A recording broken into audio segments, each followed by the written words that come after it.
Bien, merci d'être présent à ce premier webinaire thématique. C'est un format qu'on teste pour l'ensemble des accélérés, à la fois en Île-de-France, dans le sud et en Normandie. Et c'est un cycle de webinaires thématiques qu'on propose avec nos partenaires. Et chaque webinaire est axé autour d'une thématique plutôt concrète et qui résonne avec les besoins et les enjeux du secteur ESS. Et pour notre premier webinaire, on a l'honneur de l'accueillir avec le MOVES, qui est représenté par Paul Monjotin, leur délégué général, et qui va se présenter. Et on va aujourd'hui parler de l'agrément ESUS pour comprendre son utilité et en quoi ça peut être un levier pour augmenter son utilité sociale. Et on a la chance de pouvoir compter sur le témoignage de Cécile Gallo-Selva, qui est administratrice au MOVES et qui est par ailleurs fondatrice d'éthique accélérée au sein de la promotion 7 de l'accélérateur Île-de-France. Et elle va nous faire un témoignage concret sur son parcours, sur les étapes d'obtention de l'agrément ESUS et en quoi euh, c'est bénéfique pour la structure éthique. Et ensuite, Paul va nous expliquer le travail de plaidoyer du MOVES et en quoi ils ont pu contribuer à la stratégie nationale de l'ESS. Donc, Paul s'exprimera sur les enjeux pour les ESUS et les nouvelles mesures attendues d'ici les prochaines semaines et qui seront annoncées par le gouvernement. Et on clôturera le webinaire par une session de questions-réponses avec le public. Je propose que les intervenants se présentent à tour de rôle et qu'on enchaîne ensuite avec Cécile. Mais voilà, du coup, je te donne la parole, Cécile. Eh bien, merci Isabelle. Bonjour à toutes et à tous, ravie d'être parmi vous. Donc, moi, j'ai créé Ethic il y a un peu plus de 15 ans. C'est une structure agréée ESUS, une SAS agréée ESUS depuis la loi ESUS. C'est-à-dire qu'il y a 15 ans, on était simplement avec un label entreprise solidaire. Et dès que la loi Hamon est passée, on a eu l'un des premiers agréments ESUS en France. Notre activité, c'est de créer des espaces de travail très écologiques dédiés aux structures de l'ESS qui peuvent louer chez nous des bureaux, des espaces de conférences, événementiels, mais également commerce, ateliers. On a même des écoles. Et le dernier né, on a une dizaine de lieux en France. Avec le dernier lieu, c'est un campus universitaire à Avignon. Voilà, en quelques mots. Et bien sûr accéléré par HEC dans le cadre de l'incubateur ESS Île-de-France. Je passe la main à Paul et Oui, adhérent bonjour pardon, à tous. du premier MOVES à sa création et adhérente co-créatrice du nouveau MOVES il y a quelques années. Donc, Paul Monjotin, je suis donc le délégué général du MOVES, dont j'ai pris la direction l'été dernier. Voilà, et donc j'aurai l'occasion de dire un mot tout à l'heure, mais donc le MOVES, on a un mouvement d'entreprise, on promeut effectivement l'agrément ESUS, et aujourd'hui on réunit des entreprises de l'économie sociale et solidaire dans toute leur diversité juridique. On a des sociétés commerciales, des coopératives, des associations, voilà, et qui portent une vision commune et qui correspond un petit peu aux conditions requises pour obtenir l'agrément ESUS. Voilà. Et on est très heureux de faire ce webinaire parce que peut-être juste dire que c'est vrai que quand on s'est rencontré avec Isabelle, enfin voilà, on s'est rendu compte que d'une part, on avait un certain nombre de structures, notre écosystème qui étaient accompagnées par votre programme et que voilà, on avait une vision commune et sûrement beaucoup de complémentarité à dont on peut voilà, créer un petit peu de tirer profit. Et voilà, le Mouvesse, on a un mouvement présent partout en France, on a des ambassadeurs dans différentes villes. Et voilà. Et c'est ça aussi qui nous a intéressés quand on s'est rencontrés.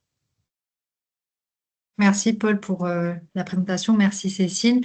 Et du coup, Cécile, je profite de faire la transition sur l'agrément ESUS. Est-ce que tu peux nous expliquer, voilà, par rapport à cet agrément, comment ça a pu servir à la structure éthique et voilà, nous expliquer comment concrètement à quoi ça sert et à quelle structure enfin, quelle structure peut être éligible à ce type d'agrément?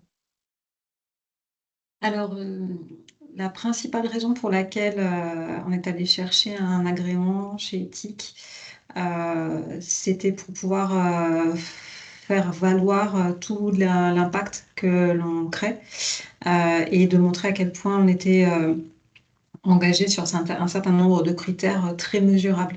Euh, je m'explique. Pour nous, en fait, être membre enfin, être une structure ESUS nous permet aussi de s'inscrire pleinement dans le mouvement du MOVES, dans lequel finalement c'est un mouvement où on retrouve beaucoup de dirigeants qui partagent les mêmes valeurs.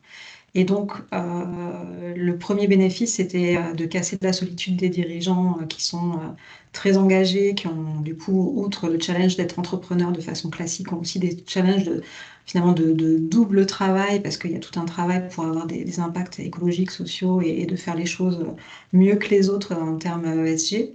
Donc, se retrouver dans un mouvement où on peut partager ses peines et ses succès et se soutenir, c'était vraiment la première chose. La deuxième raison, c'est que du coup, ensemble, on peut faire du plaidoyer et défendre les intérêts de nos sociétés, ou, enfin, je vais plutôt dire organisation, parce qu'en l'occurrence, c'est éthique. Nous, on est une SAS et on est allé chercher le label ESUS pour montrer à quel point on était différent des autres SAS. Mais des ESUS, ça peut être tout à fait des associations, des mutuelles qui sont déjà de droit membres de l'ESS, mais qui veulent revendiquer une attention toute particulière à la redistribution des profits, à tout ce qui est gouvernance démocratique, etc. Et donc, le fait de pouvoir aller ensemble dire, bah, nous, on est vraiment très vertueux. Donc, il y a des sujets d'écart des salaires, des sujets de redistribution de la richesse, et des sujets qui, dans la gouvernance, décide réellement de la stratégie de l'entreprise. Donc, tous ces sujets sont vraiment bien cadrés, je trouve, dans la loi Hamon, et peuvent bénéficier à la fois les associations, les mutuelles et les sociétés commerciales. Et donc pouvoir aller dire à l'État ou à Bercy en particulier, bah, regardez, on est très vertueux, on a des impacts vraiment clairement énoncés dans nos statuts. Donc, est-ce qu'au moins on peut avoir les mêmes avantages que dans le privé, voire plus? C'était vraiment ce qui nous semble le plus important dans l'adhésion au MOVES et dans le fait d'être ESUS. Et ensuite, pour terminer, sur des exemples concrets d'avantages autres que ceux que j'ai cités, nous, sur notre activité, pour faire des locaux très écologiques, on a tendance à acheter des bâtiments qu'on rénove, donc ça demande beaucoup d'argent. Et donc, quand on lève des fonds, le fait d'avoir l'agrément ESUS, ça nous permet d'atteindre une poche de financement auquel on n'aurait pas droit d'habitude. Et c'est censé atteindre des financeurs qui se disent solidaires et qui donc sont censés être plus patients et moins gourmands que la moyenne. Donc très clairement, nous sur les 15 dernières années, on a dû lever à peu près 65 millions d'euros de finances solidaires et l'agrément ESUS nous a vraiment aidé à le faire. Voilà. Et il y a plein d'autres avantages, mais je vais peut-être m'arrêter là. Ça va, Bah on oui, a le temps pour... Oui, vas-y, Paul. J'allais te non, demander, juste Paul, pour préciser, définition. oui. Non, je rebondissais sur ce que disait Cécile, effectivement, sur l'accès aux produits d'épargne solidaire, dire que ça représente, je ne vais pas dire de bêtises, c'est 7 à 800 millions qui sont investis chaque année, et je crois que c'est en fait 1 à 2 milliards d'euros chaque année qui sont disponibles. En fait, c'est les fonds qu'on appelle 90-10, et il y a une partie qui doit être fléchée vers les entreprises ESUS. Donc ça veut dire qu'aujourd'hui, il y a parfois plus d'argent que de projets, en tout cas, qui dans lesquels ces fonds investissent. Donc souvent, c'est pour ça que nous, d'ailleurs, on est en lien beaucoup avec Fair Finansol, avec tout ce monde-là, parce que ils cherchent des entreprises ESUS dans lesquelles investir. Euh, ils ont parfois du mal à en trouver suffisamment. Et donc voilà, donc c'est aussi le sens de la mission du MOVES, c'est de faire en sorte qu'il y ait plus d'entreprises ESUS. Aujourd'hui, il y a un peu moins de 3000 entreprises ESUS et des sociétés commerciales ESUS, il y en a environ 800, je crois, quelque chose comme ça.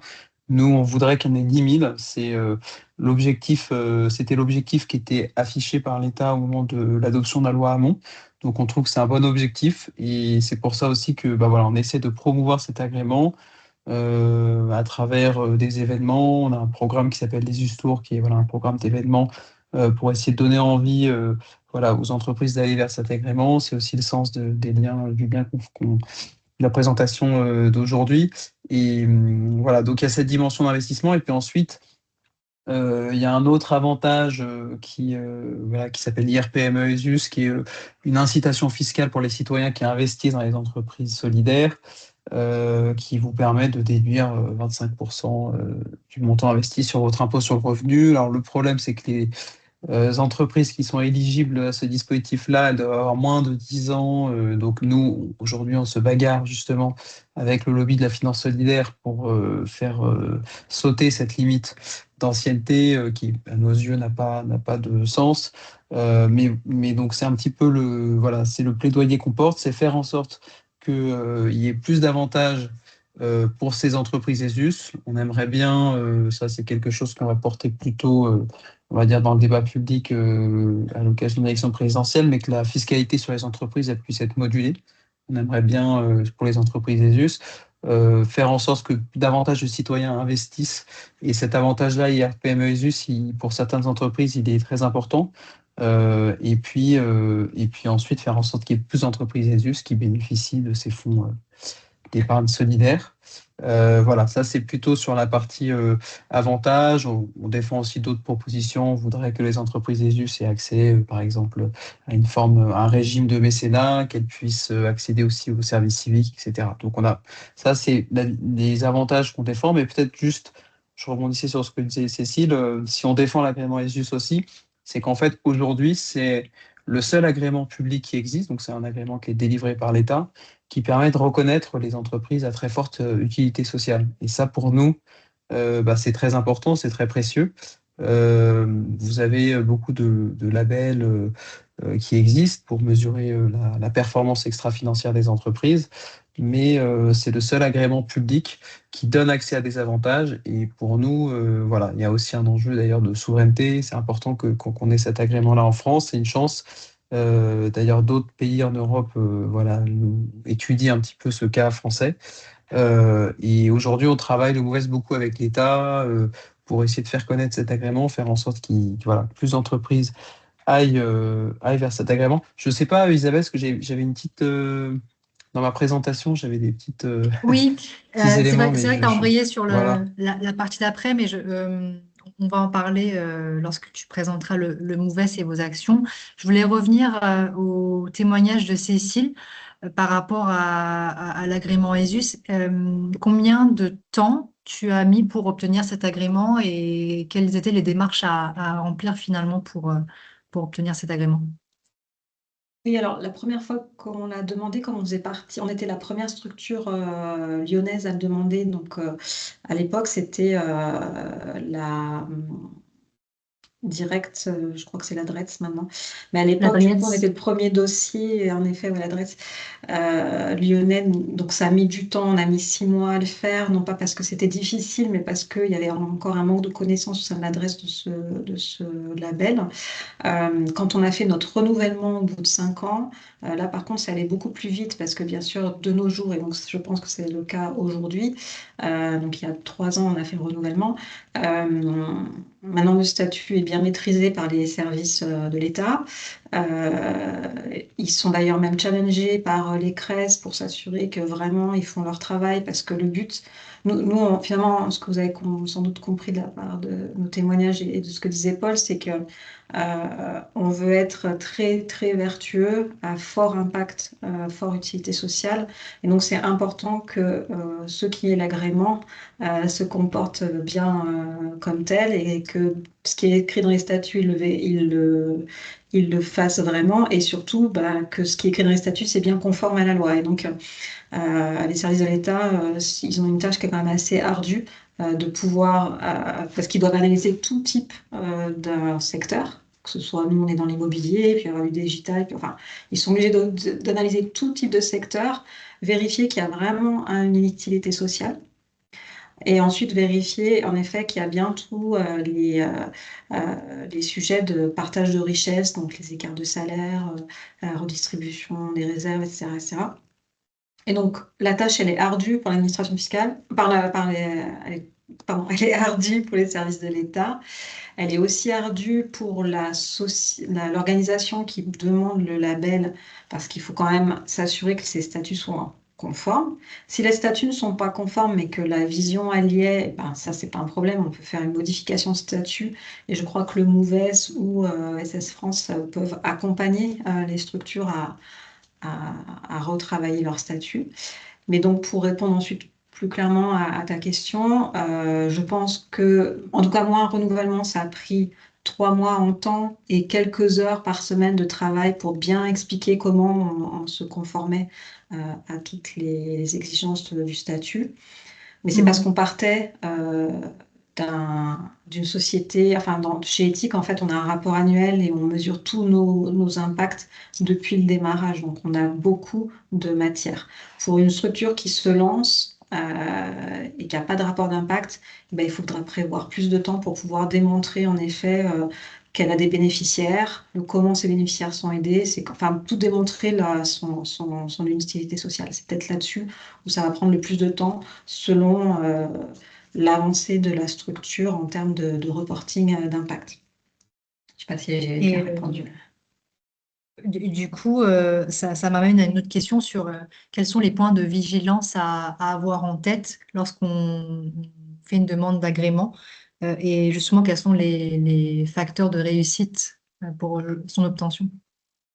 Je pense qu'il faut bien choisir la personne qui va remplir les dossiers. Il faut que cette personne, elle soit au plus près des mesures d'impact de la société, de l'organisation. Donc très clairement, nous, au sein d'Ethic, ça a toujours été un binôme entre moi et la personne responsable du reporting d'impact. Je pense que les dirigeants de la structure doivent s'impliquer dans l'agrément. Ce sera beaucoup D'accord. apprécié par les services de l'État. Et souvent, ce qui aide, c'est une fois qu'on a rempli le dossier, c'est de passer des coups de fil et s'entretenir s'entretenir avec la personne qui étudie le dossier. Ce sera très apprécié parce qu'il y a beaucoup de travail qui doit être fait pour expliquer ce que fait vraiment sa structure en termes d'utilité sociale. D'accord. Donc, c'est pas à prendre à la légère et de toute façon, je pense que c'est stratégique comme démarche. Donc, c'est bien que ça se fasse au niveau du CODIR. Très bien. Donc, bien désigner la personne, Mm. prévoir du temps pour remplir le dossier et avoir une mesure d'impact ou en tout cas un rapport d'activité solide Oui. et robuste à transmettre dans le dossier. Après, les rapports d'impact, je pense que au tout démarrage, c'est une vraie envie de démontrer qu'on va s'engager dans un processus dans lequel on va vraiment ancrer euh, des obligations d'impact. Donc, c'est aussi une démarche où votre structure, vous allez l'obliger à un certain nombre de choses. Donc, il faut le vouloir, il faut aimer ça. Et une fois que la volonté y est, si en effet il n'y a pas eu une culture de mesure d'impact, c'est toujours des choses qu'on peut sous-traiter. D'ailleurs, on a vu ça dans le cadre de l'incubateur HEC. Il y a plein de manières de rattraper son retard en termes de mesure d'impact. Si la réalité est présente, si vous avez vraiment un impact fort sur la société et l'environnement, s'il s'agit uniquement de le mesurer, ça peut se faire très rapidement. Très bien. Il nous reste une trentaine de minutes. Je propose qu'on passe je passe la parole à Paul pour qu'il nous présente les actions du MOVES et peut-être compléter ce que tu disais tout à l'heure par rapport à votre travail de plaidoyer. Oui, avec plaisir. Je Ouais, sais pas si tu avais une petite slide c'est bon. présentation Normalement, elle comme se ça, ce passe sera. sur Voilà, l'écran. ouais, super. Bah, enfin, voilà, je vais pas m'étendre trop longuement, mais donc voilà, le MOVES, tu peux passer. Voilà, donc tu peux passer la slide suivante. On est un mouvement. Voilà, on est un mouvement d'entreprise qui est dirigé aujourd'hui par Anne-Sophie Thomas, fondatrice d'entreprise Gestia Solidaire, et Mathieu Castin, qui dirige la coopérative Finacop. Euh, Chez nous, donc c'est plutôt Mathieu qui est en charge des questions de plaidoyer, et ça me fait penser que du coup je pourrais vous faire suivre une présentation. Lui accompagne beaucoup de structures justement sur l'agrément ESUS, qui est très poussé, qui est assez dense sur le régime juridique lié à l'agrément ESUS. euh, Parce que donc moi j'ai pas forcément été exhaustif, mais je pourrais vous le faire suivre. La vision qu'a le MOVES, bah, tout simplement, et on n'est pas les seuls, c'est de dire que les entreprises ont un rôle décisif à jouer pour réussir la transition juste, et que dans ce cadre-là, les entreprises, en particulier ESUS, qui sont pour nous, qui est la forme la plus engagée d'entreprise, doivent être davantage soutenues, à la fois soutenues par les pouvoirs publics, donc ça c'est plutôt ce qu'on défend sur notre plaidoyer, mais aussi soutenues par des entreprises. Nous on promeut aussi beaucoup, on essaie de rendre plus visibles ces entreprises-là, de travailler avec des réseaux d'entreprises conventionnels, qui ont envie voilà, de travailler avec des entreprises du MOVES. On essaye voilà, de différentes manières d'accompagner ces entreprises et de soutenir leur développement. Voilà. Euh, Tu peux mettre la petite slide suivante. Comme je disais tout à l'heure, l'ambition du MOVES, c'est de faire en sorte qu'il y ait 10 000 entreprises ESUS d'ici 2030. C'est un objectif qui nous semble crédible, parce que c'était celui qui était affiché par l'État lors de la loi Hamon en 2014. Euh, Ce qu'on défend peut-être dans notre plaidoyer, c'est de manière générale, c'est pourquoi on défend l'agrément ESUS. Bah, c'est d'une part faire en sorte que ces entreprises-là qui sont les plus engagées soient plus soutenues. Donc c'est obtenir un régime plus favorable pour les entreprises ESUS. Faire en sorte qu'il y en ait plus, c'est promouvoir l'agrément. Rénover l'agrément, ça je vais vous en dire un mot juste après. On considère que cet agrément aujourd'hui doit être un petit peu amélioré, doit être rénové. Et puis plus largement, clarifier la définition légale d'économie sociale et solidaire, parce que pour nous, toute structure, enfin ce qui définit quand même ce qu'on appelle économie sociale et solidaire, c'est la finalité de l'activité, d'utilité sociale, écologique. Et c'est évidemment l'une des conditions pour obtenir l'agrément ESUS. Et pour nous, toutes les structures, quel que soit leur statut juridique, doivent poursuivre qui appartiennent à l'ESS, doivent par définition poursuivre une activité d'utilité sociale, l'inscrire dans leur statut. Donc ça, c'est la vision qu'on défend, voilà, qui réunit tous les adhérents du MOVES.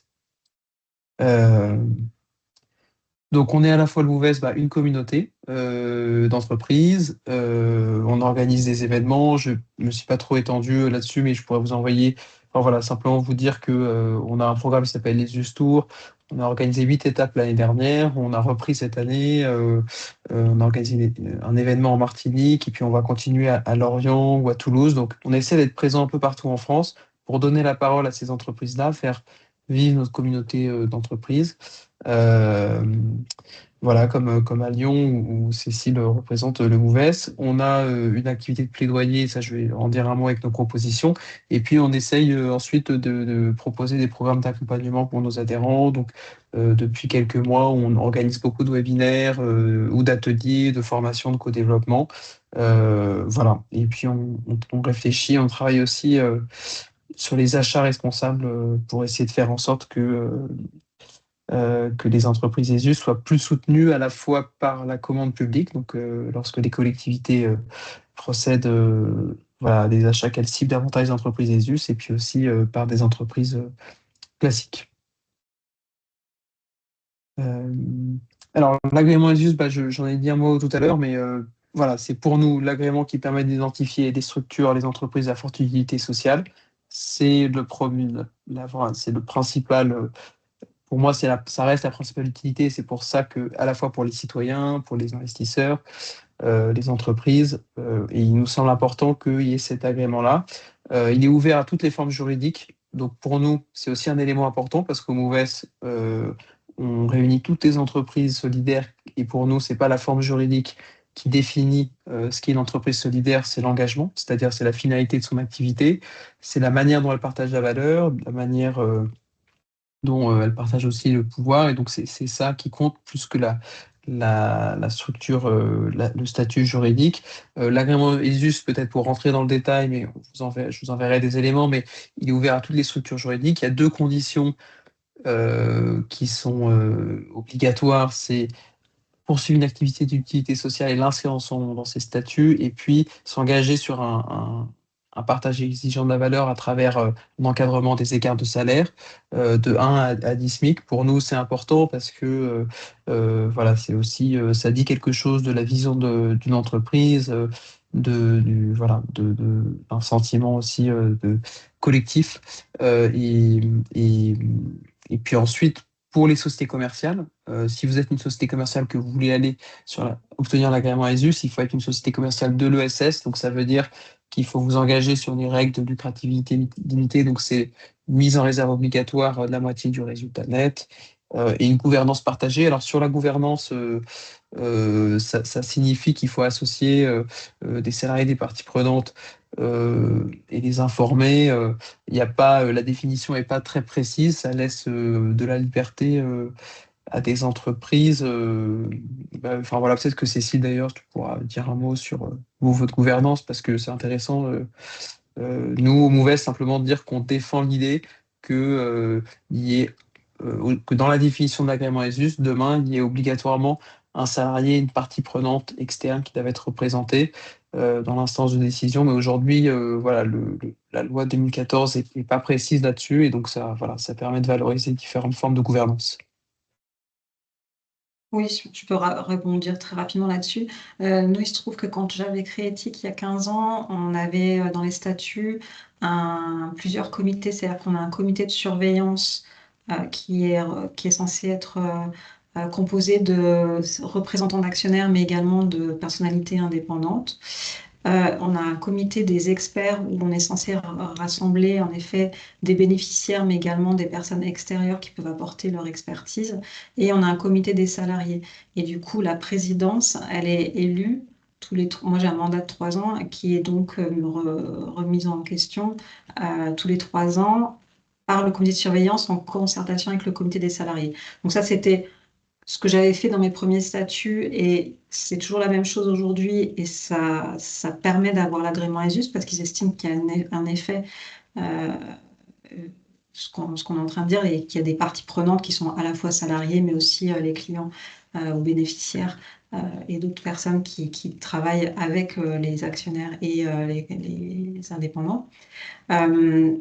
Ce que je vois dans d'autres ESUS de plus en plus, c'est la création d'un COS, un comité d'orientation stratégique, économique et sociale, dans lequel on peut en effet faire travailler ensemble des représentants des salariés, des représentants des bénéficiaires, des actionnaires, des personnes indépendantes, donc un peu la même chose, mais dans un organe qui est vraiment défini par les statuts et qui est de plus en plus pratiqué par les nouvelles ESUS, et que cet organe-là, il doit avoir un vrai pouvoir dans les sociétés commerciales de proposer et discuter les résolutions qui sont votées par les actionnaires.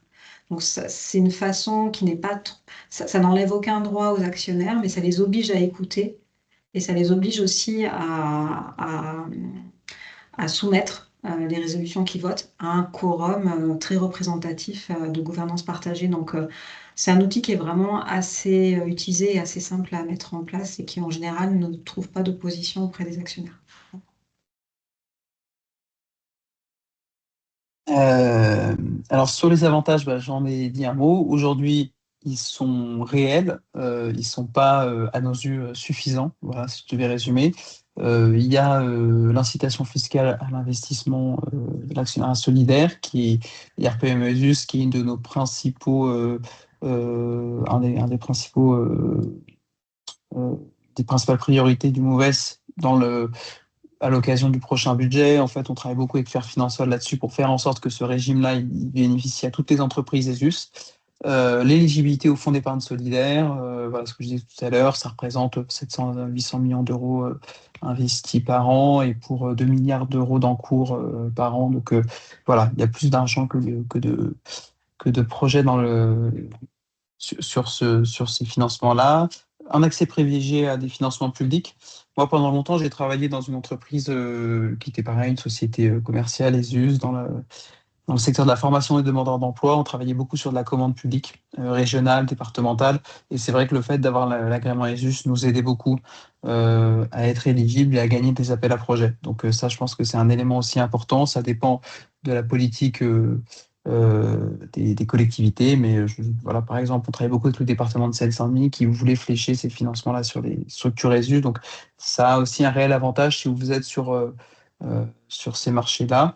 Et alors simplement, le MOVES aujourd'hui, nous, on défend, la vision qu'on a, c'est de faire en sorte que les entreprises les plus vertueuses qui correspondent pour nous aux entreprises ESUS, elles soient davantage soutenues par les pouvoirs publics. C'est le message qu'on porte depuis la création du MOVES en 2023 et aujourd'hui qui est plus que jamais, à mon sens, d'actualité.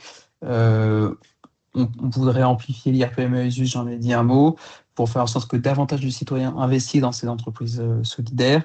On voudrait moduler la fiscalité sur les entreprises pour faire en sorte qu'il y ait peut-être un taux réduit, impôt sur les sociétés pour les entreprises ESUS, ou qu'elles puissent déduire ce qu'elles mettent en réserve, enfin voilà, un certain nombre de montants, comme c'est le cas pour les coopératives. On voudrait voilà, qu'il y ait peut-être un régime de mécénat qui différent du régime qui existe aujourd'hui pour les structures d'intérêt général, mais en tout cas, on voudrait peut-être aller dans ce sens-là. Et voilà, d'autres avantages, je vous enverrai peut-être la contribution officielle qu'on a faite à la stratégie nationale de SS, qui va être dévoilée par le gouvernement, mais voilà, qui restera des intentions. Donc, il n'y a pas de mesures tangibles à attendre de cette stratégie. Ce sera simplement voilà, un document d'orientation, mais qui est quand même important pour nous.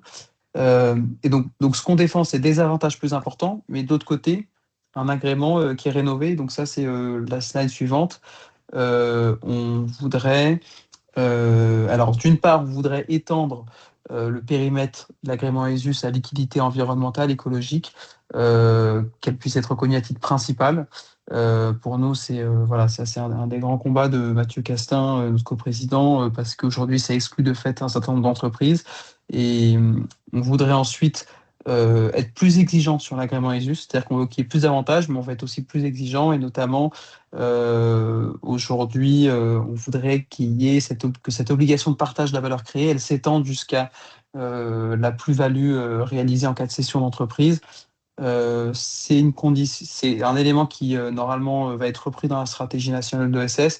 Alors là, j'ai mis 20%, on ne défend pas une position chiffrée, c'était un petit peu ce que nous avaient dit les fonds d'investissement solidaires en nous disant qu'ils pouvaient monter jusqu'à ce chiffre-là, mais en tout cas pour nous, c'est plus sur le principe, symboliquement, qu'on puisse reverser une partie des plus-values dans un fonds de soutien aux ESUS, par exemple. Aujourd'hui, c'est possible, depuis la loi Pacte, il y a un dispositif qui est sur la base du volontariat, donc il y a des entreprises qui s'engagent là-dessus, mais on voudrait le systématiser pour les entreprises ESUS. Sur le partage du pouvoir, on voudrait être un peu plus précis voilà, dans la définition. On pense qu'effectivement, les salariés, mais aussi les parties prenantes externes doivent être représentés. Il y a un débat aujourd'hui, de manière générale, avec des entreprises qui intègrent dans leur conseil d'administration des représentants de la nature, comme je pense à ça parce on a un petit peu parlé de l'exemple d'entreprise Nord6, et donc nous, c'est des choses aussi qui nous inspirent. Et puis surtout, un dernier élément qui est important, c'est garantir un contrôle externe des engagements. Aujourd'hui, vous avez une instruction, quand vous faites une demande d'agrément ESUS, il y a une procédure d'instruction qui est très sérieuse, voilà, qui est faite par les services de l'État, et voilà, c'est quelque chose de très bien. Mais on voudrait que peut-être qu'il y ait un contrôle. Alors souvent, quand vous redemandez l'agrément ESUS, c'est à ce moment-là que du coup il y a une nouvelle instruction. Mais on voudrait qu'il y ait un petit peu le même. On voudrait répliquer ce qui existe sur les sociétés à mission, voilà, qui est une sorte de contrôle externe des engagements. Euh, voilà, donc c'est un petit peu ça, c'est ce qu'on défend, c'est ce qu'on a défendu auprès de l'État. Et donc voilà. Donc ça, c'est la vision. Après, ça a peut-être un peu moins d'intérêt, c'est notre, notre conseil d'administration, etc. Les slides suivantes, mais ça, c'est la vision, voilà, vision du MOVES, notre écosystème. Peut-être dire qu'on travaille beaucoup avec les CRES, on travaille les chambres régionales d'économie sociale et solidaire, on travaille beaucoup avec les services de l'État, avec des réseaux qui financent l'économie sociale et solidaire, comme la France s'engage, euh, voilà, avec des collectifs comme l'Ascenseur, avec Faire Finance Sol sur le lobby de la finance solidaire. Donc, on travaille en lien avec beaucoup de réseaux. Voilà, pour résumer, bah, peut-être, je crois que j'ai mis une dernière petite slide justement pour présenter plutôt l'avantage de. Alors, pardon, oui, très rapidement. Peut-être juste avant, donc les Ustours, je vous en ai dit un mot, c'est notre programme d'événements, voilà, qui se poursuit un peu partout en France. Si vous êtes intéressé pour intervenir dans le cadre d'un événement des Ustours, bah, n'hésitez pas. Voilà, on donne aussi la parole à des entreprises qui ne sont pas adhérentes. Ça permet de mettre en avant des entreprises qui s'engagent, pour nous de défendre à chaque fois nos propositions, de parler de la Clément ESUS. On a un autre programme voilà, qui s'adresse plutôt à nos adhérents, c'est voilà, ce qu'on appelle les US Academy. Donc, c'est à la fois des ateliers de formation en présentiel qui sont réservés à nos adhérents, mais aussi des webinaires qui sont ouverts à tous. Donc, vous pouvez vous inscrire lorsqu'on organise. Voilà, simplement en suivant notre page LinkedIn, on vous inscrira à notre newsletter. Donc, on a fait un certain nombre d'ateliers. J'ai mis des exemples ici. Avec les JCOP pour obtenir agrément ESUS et avec Finacop aussi, je pourrais vous envoyer un replay où voilà, c'est des ateliers dédiés à ce sujet.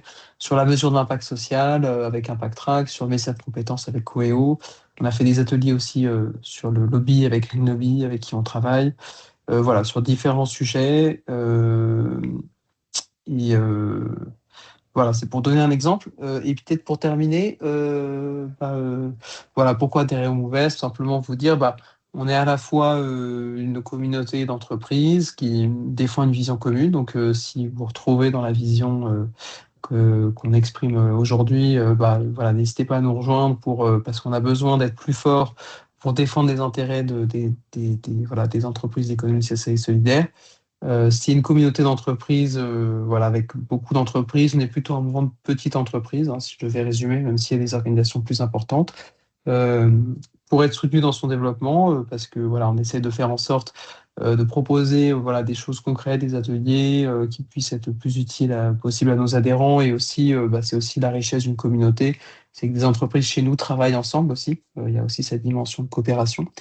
Et puis, on essaye enfin de mettre en avant les engagements de nos structures, enfin des structures adhérentes chez nous. Donc là, c'est plutôt en termes de communication.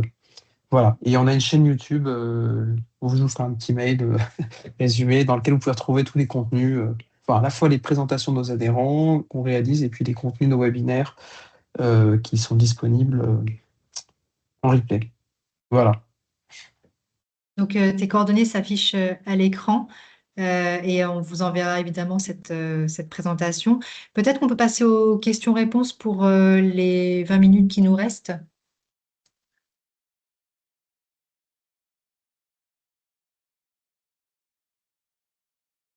Est-ce que la présentation a été assez claire? Peut-être en attendant des questions, je veux bien rajouter, parce qu'on parlait de la commande publique, l'accès à la commande publique, ce genre de choses. Et c'est vrai que finalement, au sein du MOVES, nous, on a tendance à pas mal travailler ensemble. Et quand, chez nous, à Ethic, quand on cherche des partenaires, fournisseurs ou autres, on est tout de suite rassuré quand on a un label ESUS en face de nous en tant que client ou fournisseur. Oui. Et j'ai vu l'effet aussi à long terme sur nos salariés. À chaque fois qu'on a renouvelé le label ou qu'on parle du label, je vois qu'il y a une vraie adhésion au concept et ça rassure, je pense, les personnes que l'on recrute sur des engagements concrets qu'on a avec ce label. Et je vois qu'il y a des questions.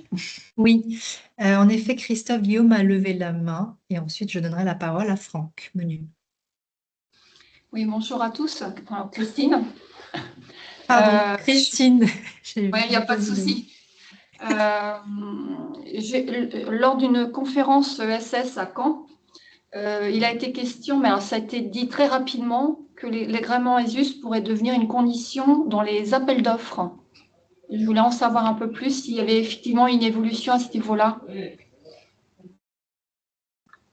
Peut-être juste moi, peut-être petit témoignage, c'est que nous, par exemple, la métropole de Lyon, régulièrement, la métropole, en effet, mettait une préférence dans les appels à projets sur les structures ESUS. Mais je pense que tout ça, il y a des choses qui sont faites de façon informelle, maintenant que le label ESUS est connu. Et puis après, il y a des choses plus formelles, mais je laisserai Paul répondre. Alors là, c'était plus des appels d'offres par rapport à des marchés, pour obtenir des marchés dans Oui. le cadre des activités commerciales. C'est que jusqu'à présent, ce que je voulais dire, c'est qu'il y a déjà des métropoles, et notamment la métropole de Lyon, qui, quand elle fait des appels à projets, des appels pour des marchés, des appels d'offres pour les marchés, elle va mettre des préférences pour les labels ESUS. Mais pour l'instant, elle le faisait sans y être obligée par la loi. Mais du coup, je ne sais pas si peut-être Paul, tu peux répondre sur l'évolution réglementaire. Oui, alors aujourd'hui, non, c'est sur la base c'est libre à chaque acheteur public de définir. Et donc, comme je disais tout à l'heure, moi d'expérience, j'avais constaté chez certains financeurs, comme certains départements. Nous, on voudrait effectivement qu'il y ait une contrainte plus forte par la loi, mais aujourd'hui, non, c'est à la politique de chaque collectivité. Mais dans tous les cas, c'est vrai que c'est un avantage, même si c'est pas une condition requise, c'est aussi toujours un avantage dans un dossier. D'accord, merci. Franck? Bonjour, je suis Franck Menu et je suis fondateur d'Emploi, qui est une entreprise adaptée et qui a un agrément ESUS, déjà de fait, mais après parce qu'on l'a demandé aussi. Et donc j'ai entendu, Cécile, que vous parliez d'un comité et j'ai pas, c'est un petit peu vite et du fait j'ai pas tout compris. Donc c'est un comité avec des salariés, mais qui reporte à l'Assemblée générale? Ouais, on appelle ça souvent un COS. Donc c'est un comité d'orientation stratégique, écologique et sociale. C'est un comité dans lequel on peut inviter. En fait, dans nos statuts, je sais que moi en SAS, je peux un peu écrire ce que je veux, mais le COS, souvent, c'est qu'il est composé de représentants de salariés, représentants d'actionnaires, représentants de bénéficiaires et potentiellement des personnes externes. Et on peut le faire se rencontrer autant de fois qu'on veut. Souvent, c'est 2 fois par an. Et souvent, en fait, avant chaque AG, les résolutions proposées à l'AG doivent être soumises au COS qui fait des recommandations avant que les résolutions soient votées et leur rapport est lu en AG. Donc, le COS, en tout cas dans ce que je vois aujourd'hui du COS, c'est que le COS n'a pas un réel pouvoir de vote, mais il a un pouvoir d'être informé, de donner son avis et de donner son avis à tous les actionnaires à chaque fois qu'il y a une AG. Donc c'est déjà mieux que rien. Après, je pense que dans les évolutions et ce que porte le MOVES, c'est qu'on voudrait quelque chose d'encore plus formel que ça. D'accord. Et donc la direction n'est pas présente forcément dans le COS, si? Bah ça, souvent, alors nous, ce qu'on voit faire, c'est que c'est souvent le CODIR qui présente, qui anime, qui présente, qui est Ouais. challengé. Ouais. Ok. Merci. Ouais. Stéphane Michel aussi avait une question. Oui, bonjour, Stéphane Michel, directeur général de l'Abeille, entreprise d'insertion dans le secondaire de bâtiment. C'était pas une question, mais c'était juste un témoignage. Nous, donc, on est entreprise d'insertion et le fait alors, on est labellisé ESUS. Le fait d'avoir ce label nous donne accès au recrutement de services civiques. Permet d'avoir un agrément pour, voilà, ce qui est une particularité d'être à la fois sous statut d'EI et d'avoir le label ESUS. Voilà, sinon, on n'aurait pas pu accueillir de jeunes. Voilà, donc, je voulais faire ce témoignage en complément. Je n'ai pas l'impression que ça a été évoqué. Donc, voilà, c'est une raison de plus d'aller chercher les labels, quoi. Combien de services civiques vous avez pu recruter dans votre structure? Donc, pour l'instant, 2. On est 116 salariés. Ils font de la médiation active sur les chantiers. Nous, on fait principalement travailler avec les bailleurs sociaux sur les programmes de réhabilitation. Et nous, ils font de la médiation active avec les locataires en amont et en aval de nos interventions, soit pour les aider à préparer le chantier pour que ça se passe dans les meilleures conditions pour eux. Et après, a posteriori de notre intervention, ils sont dans les conseils aux locataires pour maintenir les logements qu'on vient de rénover dans de bonnes conditions, quoi. Bah, Merci. merci. Et peut-être simplement de dire, alors je ne suis pas trop rentré dans le détail, mais effectivement, il y a des structures qui sont ESUS de droit, enfin, les structures d'insertion par activité économique. Et nous, de ce fait-là, on est très en lien avec des réseaux d'insertion comme le réseau Coras, justement, parce que bah, voilà, si on essaye, si on arrive à obtenir plus d'avantages liés à l'agrément ESUS, ça bénéficie aussi à des structures comme voilà, d'insertion qui sont ESUS. Voilà, donc on est très attaché à ce secteur-là. Alors, il n'y a pas d'autres questions, mais peut-être pour revenir à ce que tu disais, Paul, par rapport à votre contribution à la stratégie nationale de l'ESS, quelles sont un peu les perspectives à suivre et les évolutions à attendre justement dans les prochaines annonces? Bah, alors la stratégie devait être annoncée là en avril. Je ne sais pas quand est-ce qu'elle va sortir, mais il ne faut pas non plus trop en attendre. C'est une déclaration d'intention qui donne un cadre, un cap du gouvernement. Mais bon, comme il y aura des élections présidentielles dans un an, il ne faut pas trop attendre de cette stratégie. Nous, ce qui est important pour changer vraiment les choses, c'est au moment du vote du budget, parce que c'est à ce moment-là qu'on peut changer vraiment les règles du jeu. Donc, on l'a fait pendant cet hiver et on va le refaire enfin, c'est l'automne prochain pour essayer de faire en sorte qu'il y ait plus d'avantages. Et dans le cadre de la stratégie nationale, ben, on verra ce qui a été retenu. Pour nous, ce qui est important, c'est que l'agrément ESUS fasse partie des priorités, que voilà, l'État nous soutienne sur cet objectif qui est plus d'entreprises ESUS. Et sur le principe, voilà, soutienne certaines propositions, notamment sur l'IRPME ESUS. Normalement, ça devrait être le cas. Dire que cette limite de 10 ans qui exclut les entreprises de plus de 10 ans doit être rehaussée, voilà, à minima à 20 ans et peut-être supprimée. Donc c'est un peu ce qu'on attend de la stratégie nationale. Mais ça ne va pas changer concrètement les choses, hein. Ça reste juste un document d'orientation.